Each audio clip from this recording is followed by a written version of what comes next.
Hello friends, welcome in this class इंसानस pro biology. तो जो आपका CSIR होने वाला है उसमें हम आपकी जो प्रेशन है उसको तेज़ करने के लिए यूनिट नंबर 9 के पॉइंटर लेके आए हैं, जिसमें ये मेरा चौथा वीडियो है। आई होप दैट कि आपने बाकी 3 वीडियो देख लिया। अगर आपने नहीं देखा है तो आई बटन पे क्लिक करके आप देख सकते हो। दूसरा गुड न्यूज़ क्या है कि इस वीडियो के डिस्क्रिप्शन में या इस वीडियो के कमेंट सेक्शन में जाके देखेंगे, वहाँ पे आपको एक लिंक मिलेगा, जिस लिंक से जाके आप अपने नॉलेज को चेक कर सकते हो। इस वाले वीडियो में जो लिंक है वो सेल बायोलॉजी का है। 10 क्वेश्चन PYQ से लिया गया है, उसको आप फ्री ऑफ कॉस्ट दे सकते हो। 2 नंबर के क्वेश्चन उसमें हैं, 10 क्वेश्चन है। बहुत ही ईजी है, मतलब नॉर्मल सी बात है, बहुत ही ईजी है, क्योंकि आप लास्ट वीक में हो तो आप ज़्यादा स्ट्रेस ना लो। चलिए, अभी इससे पहले हमने 3 वीडियो इस पे बना चुके हैं पॉइंटर पे। ये मेरा चौथा वीडियो है। जैसे ही हम डाइवर्सिटी की बात करते हैं तो डाइवर्सिटी की बात करने पे हमें ये समझ में आता है कि that are the two diverse field. Diversity का मतलब ये है कि डाइवर्स फील्ड होगा। क्यों? क्योंकि इसमें numerous animal, plant, fungi and bacteria, virus, ये सब आते हैं। ठीक, इससे पहले वाले वीडियो में हमने आपको बता रखा है कि 2 kingdom, 3 kingdom, 4 kingdom, 5 kingdom, 6 kingdom और 8 किंगडम क्लासिफिकेशन के बारे में बात करी गई है डाइवर्सिटी में, टू सिंप्लीफाई द स्टडी। मतलब सिंपल स्टडी करने के लिए हम लोगों ने क्या करा है कि क्लासिफाइड कर दिया है। जिसमें सबसे फेमस जो है वो आपका 5 किंगडम क्लासिफिकेशन है, जो कि RH विटिकर ने दिया था।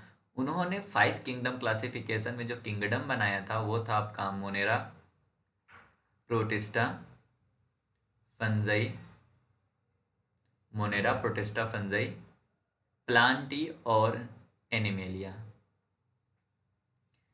बाद में इस 5 किंगडम में से, इस मोनेरा से 2 डोमेन बनाए गए।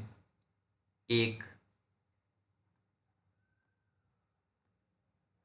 आर्किया, दूसरा बैक्टीरिया, जिसको हम यू बैक्टीरिया कहते हैं, और आर्किया को आर्की बैक्टीरिया कहते हैं। अब इन दोनों को जब डोमेन बनाया गया तो प्लांटी फंजाई, प्लांट और एनिमेलिया को एक साथ इन्होंने यूकेरिया कहा। मतलब देखिए देखिए यहाँ पे इन्होंने बैक्टीरिया रखा। देखिए, जो अभी हम बना रहे हैं इसको ध्यान से देख लेना, क्योंकि ये कभी कभी फाइलोजेनेटिक ट्री में पूछ लिया जाता है।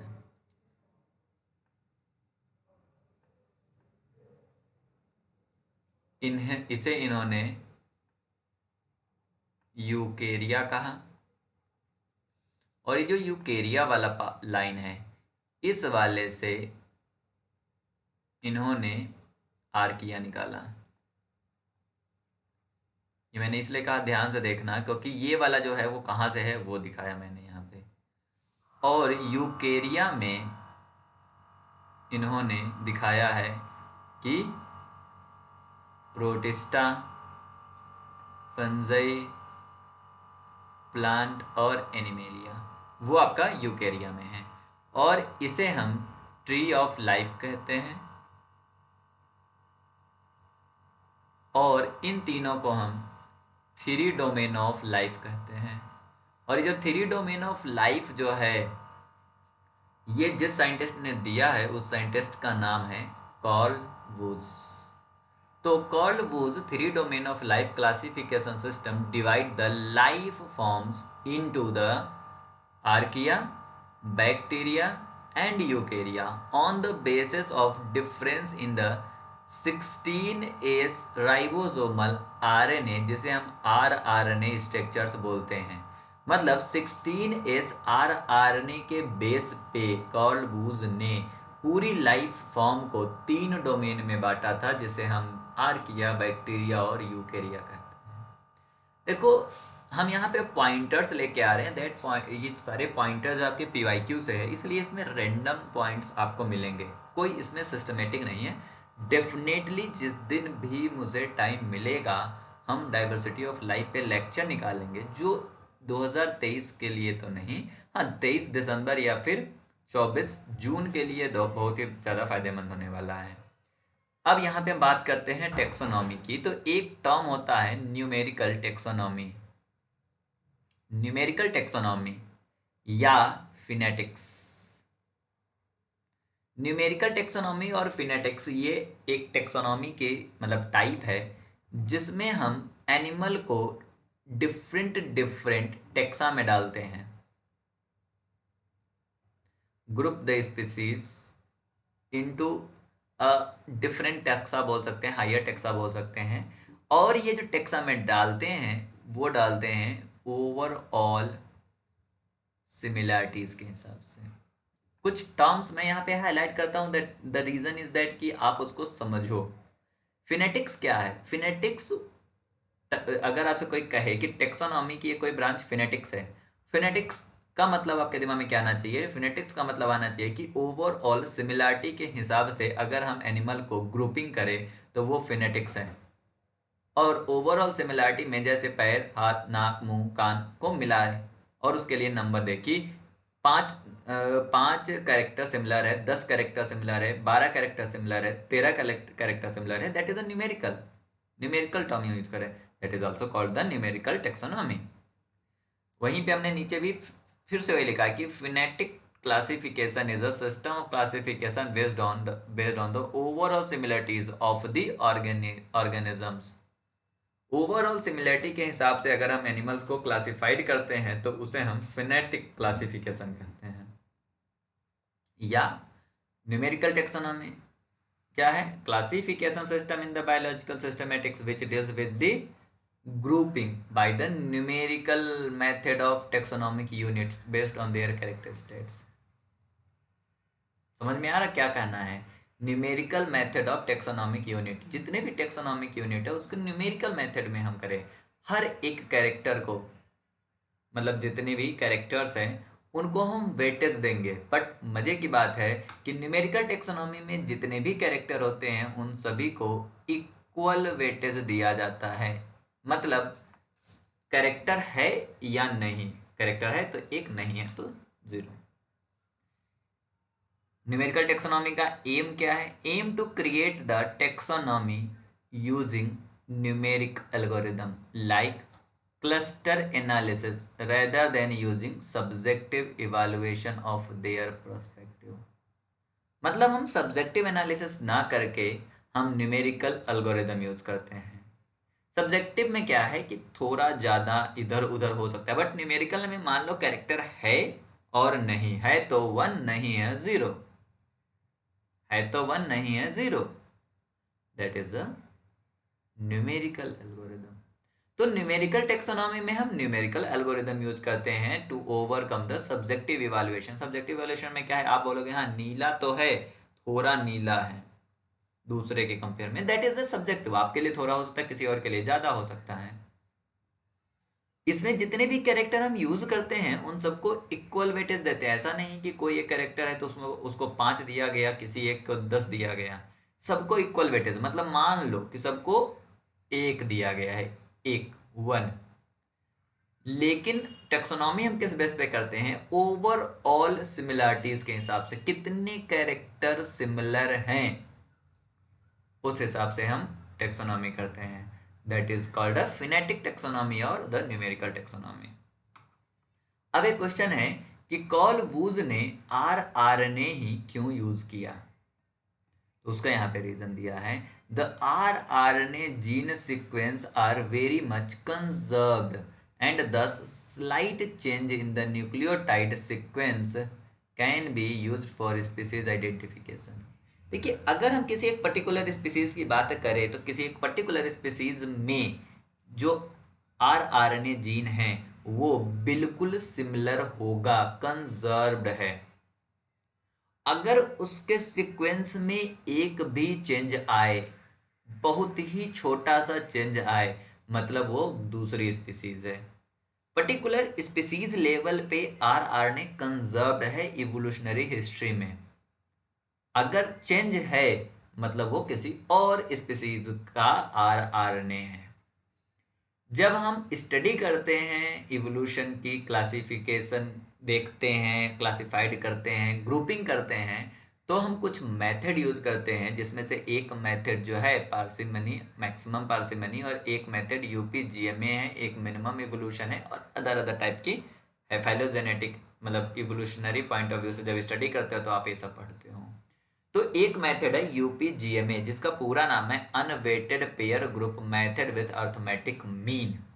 यह एक ऐसा मेथड है जो यह अज्यूम करता है कि इवोल्यूशन जो है कांस्टेंट रेट से हो रहा है। ये पॉइंट याद रखना है कि यूपीजीएमए मेथड क्या अज्यूम करता है। तो दिस मेथड अज्यूम दैट कि इवोल्यूशन का रेट कांस्टेंट है।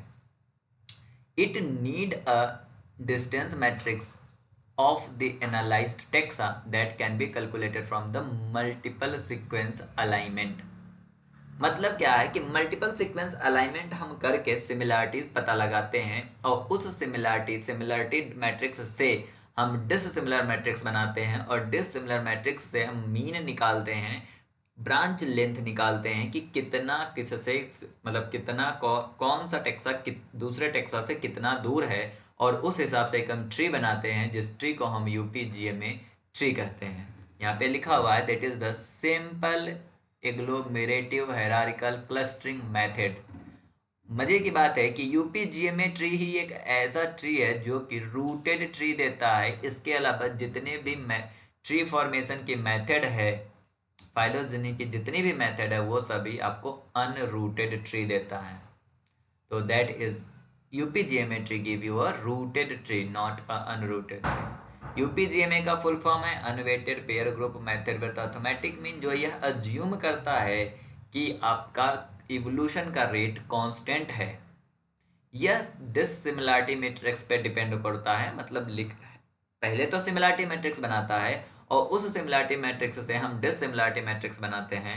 सिमिलरिटी मैट्रिक्स कहाँ से पता लगाता है? मल्टीपल सीक्वेंस अलाइनमेंट से। मल्टीपल सीक्वेंस अलाइनमेंट किस किस चीज़ से करी जाती है, अगर आपको ये भी जानना है तो आप बैठ के बायो इन्फॉर्मेटिक्स की वीडियो जाके देख लो। डेफिनेटली अगर आपने मेरे सारे वीडियो देखे हैं ना, तो सीएसआई या नेट छोड़ो, कोई भी एग्जाम इंडिया का बहुत ही सही से बहुत ही अच्छे रैंक से निकलने वाला है। जो अभी हम ऊपर बात कर रहे थे न्यूमेरिकल टेक्सोनॉमी की, जिसमें हम क्या बोले कि न्यूमेरिक एल्गोरिदम यूज कर रहे हैं, उस टेक्सोनॉमी को जो दिया है उस बंदे का नाम है सोकल और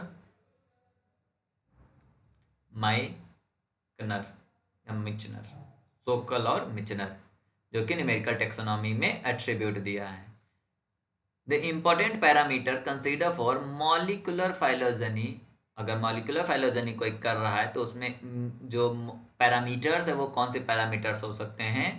एक तो मॉलिकुलर सिमिलरिटीज हो सकता है, दूसरा परसेंटेज सिमिलरिटीज हो सकता है, और जिसे हम क्लैडिस्टिक बोलते हैं। परसेंटेज सिमिलरिटी को हम क्लैडिस्टिक बोल रहे हैं। मतलब कितने पैरामीटर यहाँ पे दिए हुए हैं? 2 पैरामीटर, मॉलिकुलर सिमिलरिटी है और परसेंटेज सिमिलरिटी या क्लैडिस्टिक है। क्लैडिस्टिक क्लासिफिकेशन जब हम करते हैं तो जो एक हमारा मतलब एक जो ट्री फॉर्म होता है, या जो हमारा उसका जो रिजल्ट आता है, उस रिजल्ट का जो रिप्रेजेंटेशन होता है उसे हम बोलते हैं क्लैडोग्राम।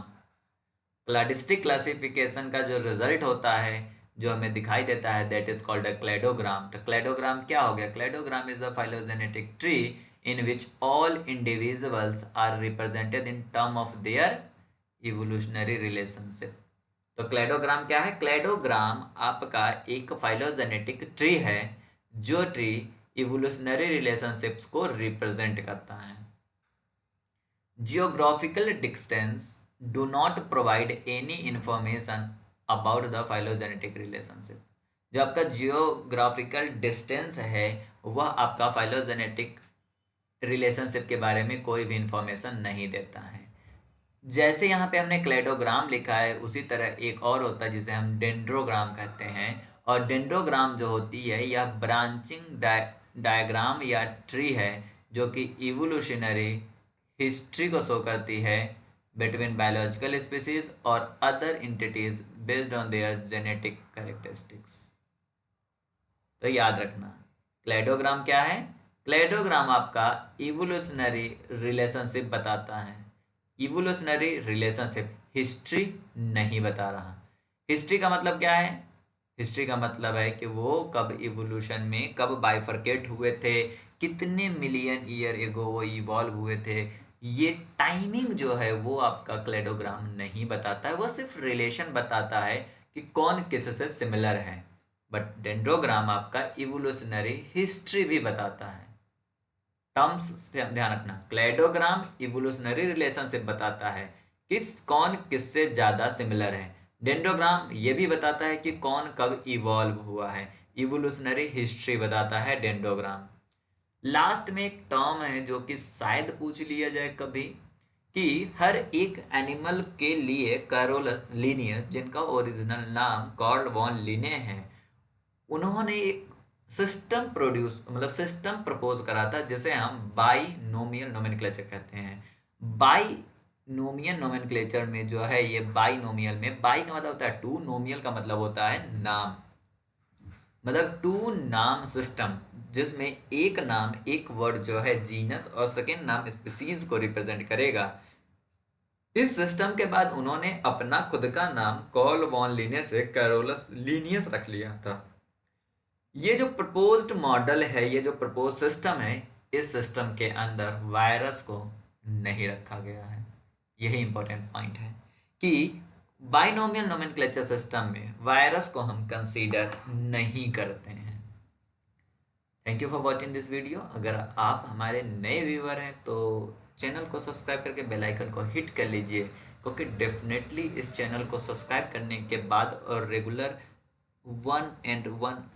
1 आवर 30 मिनट अगर आप इस चैनल को देते हो तो आप बहुत ही जल्द अपने एग्ज़ाम को क्रैक करके किसी भी पीएचडी के इंटरव्यू में आप बैठ सकते हैं। उसके लिए भी आपको कहीं जाने की जरूरत नहीं है। जस्ट ड्रॉप अ मेल इंसानस 1221022@gmail.com। इस पे आपको मेल डालना है कि I am selected for interview, I will guide you. Thank you for watching this video.